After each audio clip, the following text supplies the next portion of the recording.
Alright folks, so today we're going to talk about the Retevis RT52. It's a DMR and analog handheld ham radio. This particular model was sent to me by Retevis for testing, review, and evaluation purposes. So that means I didn't pay for it. I received it free of charge in exchange for this review and other videos that I'm doing. You can see that the radio ships with a pocket lanyard. It does not come with a programming cable, so you're going to have to add that. It comes with a pocket clip, a manual, the radio, and antenna. Oops, almost forgot. It comes with a charging station, or a cradle, and an AC adapter. I'm in the United States, so it's a 110 AC adapter. Here you can see the specs on the charging cradle, and you can see the specs on the adapter. This looks like a lot of other adapters, so do your best not to mess them up, so that way you won't burn your house down or damage your radio. As mentioned, it's a dual band radio, so it operates on the 2 meter and 70 centimeter bands. On the top, you have a power on and volume knob, as well as a channel selector or a rotator knob. The radio has 2 push-to-talk buttons, one for each VFO. On the side of the radio, there's a protective cover that covers the microphone and the earphone jack. This is also where you plug in your programming cable. Any accessories that you plug in here, make sure that they're firmly seated so you have a good connection. On the back of the radio, you can see the mount that's actually on the battery for your pocket clip or belt clip. You can also see the contacts for the battery charger. So far, I've been pretty impressed with the radio's performance on both analog and digital modes, also on both UHF and VHF. Let's give it a quick listen and see how it sounds. I'll tell you, exhaust gas temperature is what I had used since I got my call sign. I happened to spend a bunch of time out in Norman, Oklahoma at the Postal Service signal training facility. And all the hams out there were retired flyboys. And boom, boom, boom, like dominoes, they went to back to the same one. I'll include a link to the Retevis website where you can check out the specs of this radio in a little bit more detail. You can also purchase the radio from there. I think right now it's currently running at around $135, but Retevis often has coupon codes and specials that run from time to time, so keep an eye out. So let's talk a little bit about what I liked. I felt that it was a well-built radio. It had good audio and I received good reports back. The battery life is what I would consider average with a 2200 milliamp battery. It seems like it would last a reasonable amount of time, but nothing crazy.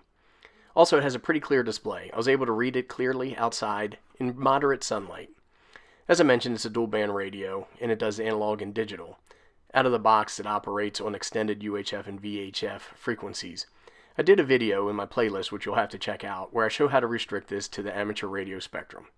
It has a GPS feature, but it doesn't have APRS. Folks will say, why does it have a GPS feature? You have the ability to send other DMR radio users your coordinates. I've never done this, so I don't know exactly how it's done. It holds 4,000 channels and can support multiple scan lists. We talked a little bit about the dual push-to-talk button.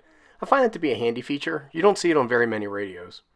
Also, the CPS is easy to install, and I have a video doing that if you want to check that out. There were no driver issues, and the CPS is pretty straightforward. The version that I have, and it's my understanding that there's a newer version out, required a password in order to put configurations in certain fields. They appeared grayed out until I entered in the password. The password is included in the README first file in the zip file that you download from the Retevis website. Let's talk a little bit about some opportunities for improvement. There is a lack of front panel programming options. It's difficult to program and save channels, and you can't add talk groups. I found that to be a little bit of a drag or bummer. So most of the programming I do from the CPS or computer programming software. It makes setting this radio up in the field a little bit difficult, but I really see this radio as more of a set it and forget it radio, or maybe a backup radio. So I program it up and I use it with my hotspot. That configuration doesn't change very often. I actually leave this radio in my Jeep most of the time, and I fire up my hotspot on my commute to work, and I can go ahead and use DMR as I want. It's not really a problem. I don't really look at it as a field radio. The instruction manual is a little confusing. For example, it doesn't have a key that shows you the different icons that exist on the screen of the radio. They're a little bit different than other radios, and it's fairly easy to figure out, but it would be a little bit better. I've read this instruction manual more than I've read any other instruction manual for any other radio that I own. And I think that's because the instruction manual is a little bit confusing, and the programming in the radio is a little bit different than other ones, but once you get the hang of it, you got the hang of it. The packing list contents on the Retevis website do not include a programming cable. Mine did ship with a programming cable, but I think that's because it's a test and evaluation radio. So you might want to check and see if it does, and I would go ahead and add a programming cable anyway, so that way you have a spare. I seem to always be losing mine or getting them mixed up. The power options on this radio are 5 watts and 1 watt. It would be nice to have a 2.5 watts configuration. That way maybe I could talk to local repeaters, either digital or analog, without using up my battery as fast. Also, it has an SMA male antenna connector. And I mention this on every radio that does. I'd prefer to see the female connector on the radio because of that little pin, and if that pin becomes damaged or bent, then it becomes a little bit more of a costly repair because it's got to take the radio apart, as opposed to if it breaks on the antenna. Also, this radio ships with FM broadcast, and for the life of me I could not figure out how to get it to work. I'm sure it's a limitation on my part, but if the instruction manual, as I mentioned earlier, was a little more clear, maybe I could have figured it out. Anyhow, some final thoughts. I feel that it's a moderately priced radio at $135. It's durable and performs well. Like I said, I like to use it in the capacity of a set and forget it radio or a backup DMR radio. It's worked well for me in that capacity, and I don't see any problems in the future. I'd like to thank Retevis for sending me this radio, and I'd also like to thank everybody for watching. So if you like this video, go ahead and click the thumbs up, leave a comment, or subscribe. Thanks for watching, everybody. I really appreciate it.